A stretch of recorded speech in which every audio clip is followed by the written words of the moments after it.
Xo'p, homiladorlikda emizish qanchalik ayol kishini sog'lig'i uchun xavfli hisoblanadi va bolani qanaqa qilib ko'krakdan oson chiqarish mumkin?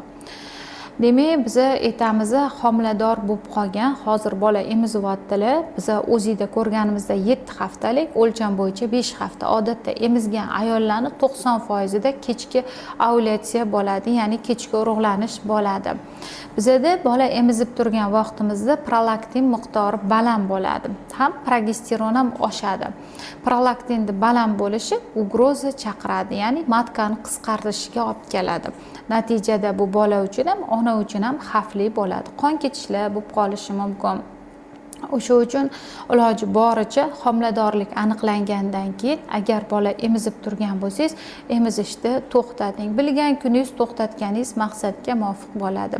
To'xtatasiz, to'xtatish uchun aytdik, ko'krakni bog'lash, uni siqib qo'yish yoki siqib turadigan narsalardan foydalanish mumkin emas. Chunki homiladorlik vaqti o'zi progesteron miqdori baland bo'lganligi hisobiga prolaktinni bosadi va sut qaytib ketishi oson bo'ladi.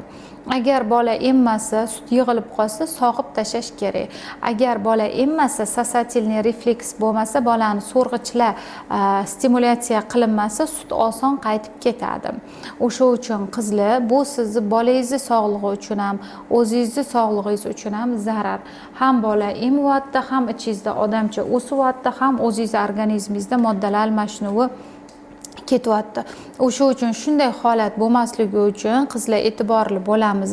Ko'krakdan chiqarish uchun hech qanaqa dori vositalar mumkin emas. Bu qorindagi bolani sog'lig'i uchun zararli hisoblanadi.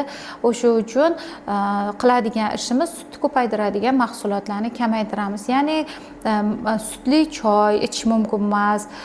Keyinchalik ichsangiz bo'ladi. O'sha vaqt sut kelib turgan vaqtda sir, tvorog, sutni ko'paytiradigan mahsulotlarni kamroq iste'mol qilish kerak bo'ladi va bolani emizmaslik kerak bo'ladi.